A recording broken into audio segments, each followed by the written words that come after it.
Hi everyone, Amanda Jane here from Amanda Jane Crafts, and in today's video we're going to build on two recent videos that I've done for these solid granny squares and granny hexagons. So I'm going to link to these two videos in the description below so you can make two solid granny squares like so.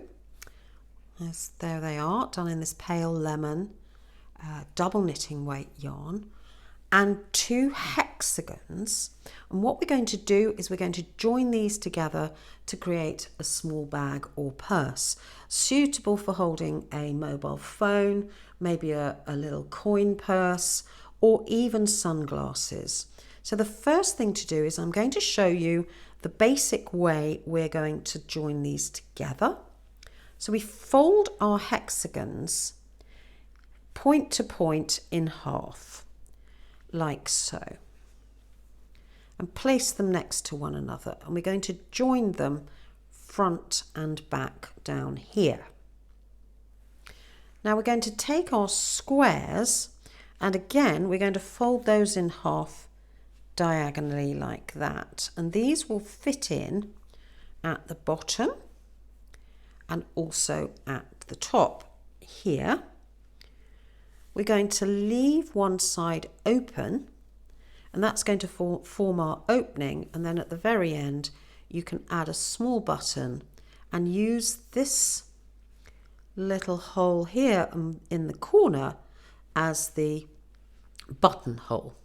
So let's work out how we're going to stitch this together. So I'm just going to open these out, leaving them with the wrong sides facing upwards like so. Now there's many ways of joining granny squares or squares like this, solid squares together. Today I'm going to use a contrasting colour, just really so it shows up on the video more than anything, but you'd probably choose a colour that toned quite well with your colour choices. I'm just going to cut a length of yarn here, just over a foot long, 30 centimetres long.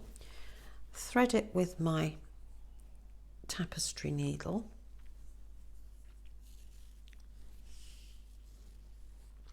So the first thing to do is we're going to focus on joining this square to this particular side of the hexagon. Now we can keep it flat and join from corner to corner. This way we're working on the inside. Now I don't like any knots particularly in my work, so I'm going to leave a tail and weave that in right at the end. Now I'm working on the inside. I could equally work on the outside, but I'm going to pick up a loop from the square, just like so. I'm trying to make sure you can see what I'm doing and I'm doing it correctly. So it is the back loop of this stitch.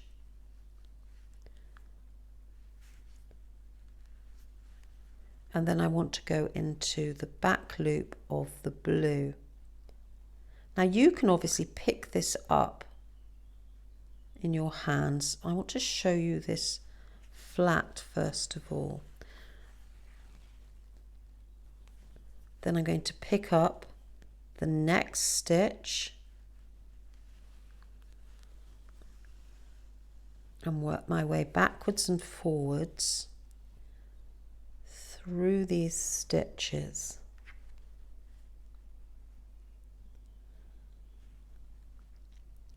Making sure that I'm trying not to make my work show on the right hand side of the work, the finished right hand side.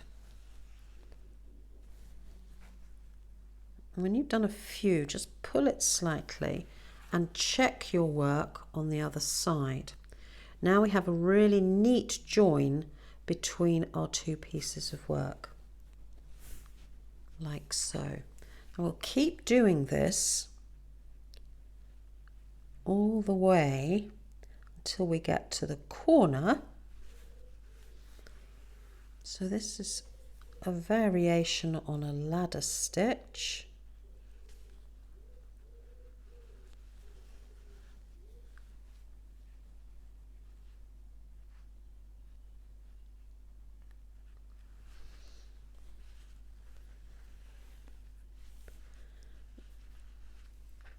I'm just going to pick this up to finish off this last corner. So you'll hold it like this. Find the corners and match them up like so. Give this just a little tug, hold your beginning thread. So I'm now going to continue and join my two hexagons together by going through the corner stitch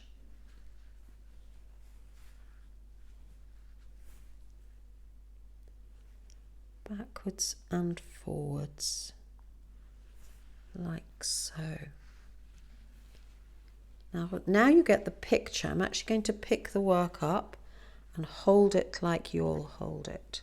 So in this instance, with this method, I'm holding it right sides together and I'm looking at the back loops of my crochet. So I can go through the back loops here and here.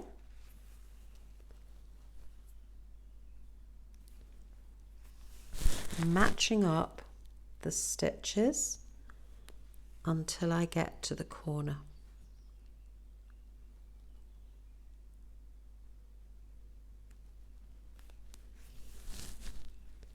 Find your corners and push your hand through your corners. Pick up the back loop.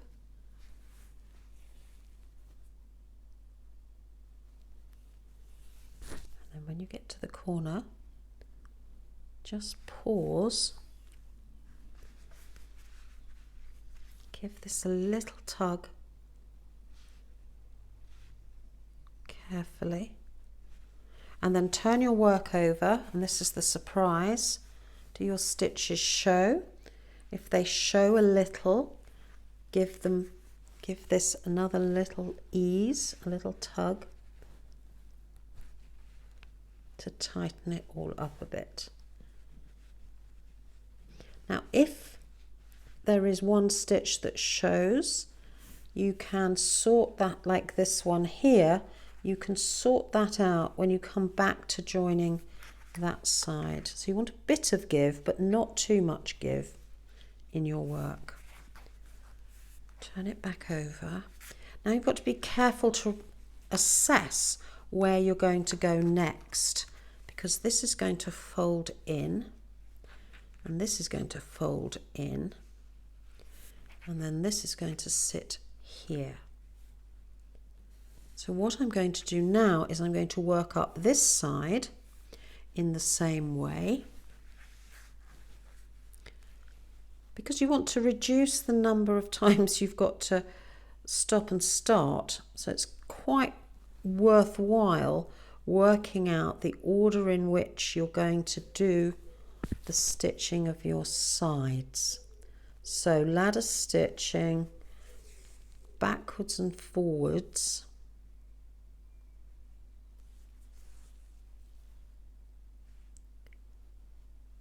Through that back loop, holding your work between your thumb and your finger, keeping it nice and firm. When you get towards the end of the side, then just line up your corner holes.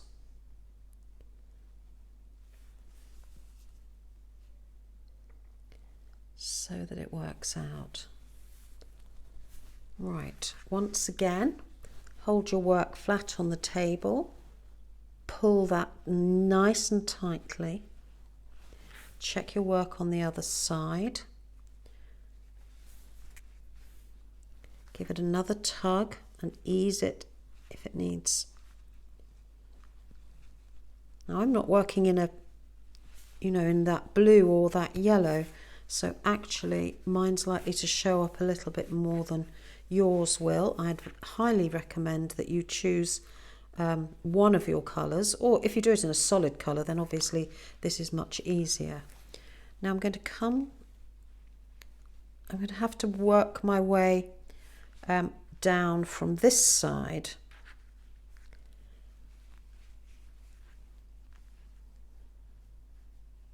I'm going to work up here and then down this side. So we have to fasten off at this point. So I'm going to just do an extra stitch in here, like so.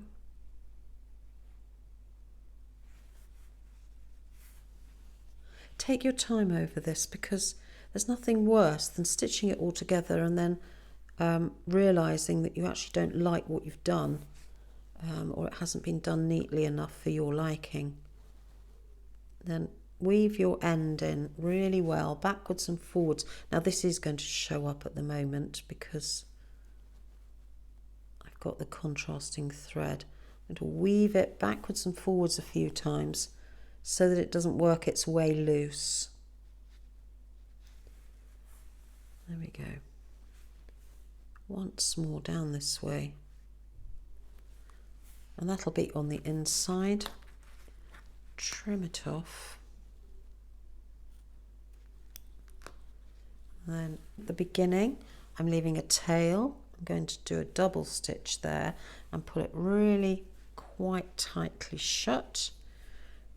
Put my work together, find the hole, and then work our way backwards and forwards like we did before.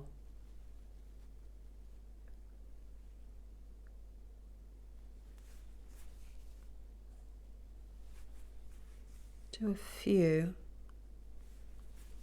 and then pull it through. 1, 2, 3. So whichever way you do this, you're going to end up making your own system. Practice makes perfect. It's not the easiest thing to do in the world. Give it a good tug. Check on the other side, because at this stage you can always undo it. That's pretty good, apart from that corner, which I will sort out in a moment.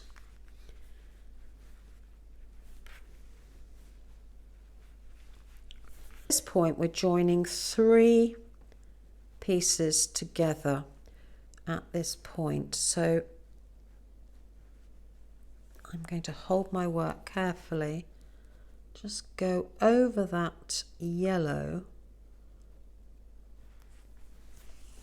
and do a couple of stitches in roughly the same place to secure that square to that hexagon. Find your corners and again backwards and forwards along in the usual way. Now I could have stopped and started this video, but I've decided that it's better for me just to keep going. You can skip along. If this is all quite clear for you, you can either speed the video up by setting the playback speed, or you can skip along towards the end. That's absolutely fine. Now we've reached this corner here. We're going to pull our thread nice and tightly. Check on the outside that our stitches are hidden. Becomes more tricky now. There we go. I can't see those, so turn it back, right sides together. I'm going to do this final bottom piece. And there we have, once we finish this one, our little bag. So I think that's quite useful. I'm going to use it for my glasses case, put my sunglasses in there. I might even use it, put a strap on it and use it to keep valuables in close to me when I'm on holiday. I'll put a button on there. But essentially, that is how to join together 2 crochet hexagons, 2 crochet squares into a useful little bag or purse for keeping your things nice and safe, and stops things getting scratched and easy to spot, because obviously you can use lovely bright colours. So there we have it. I'll leave you to work out how to do that last one. I don't need to show you that. So that is our little crochet bag, and I'll link, as I said before, to the 2 patterns for the 2 tutorials for these hexagons and the squares. So I hope you've enjoyed this video. Take care, and press the subscribe button and the bell for upcoming notifications of new videos. Have a great day. Bye.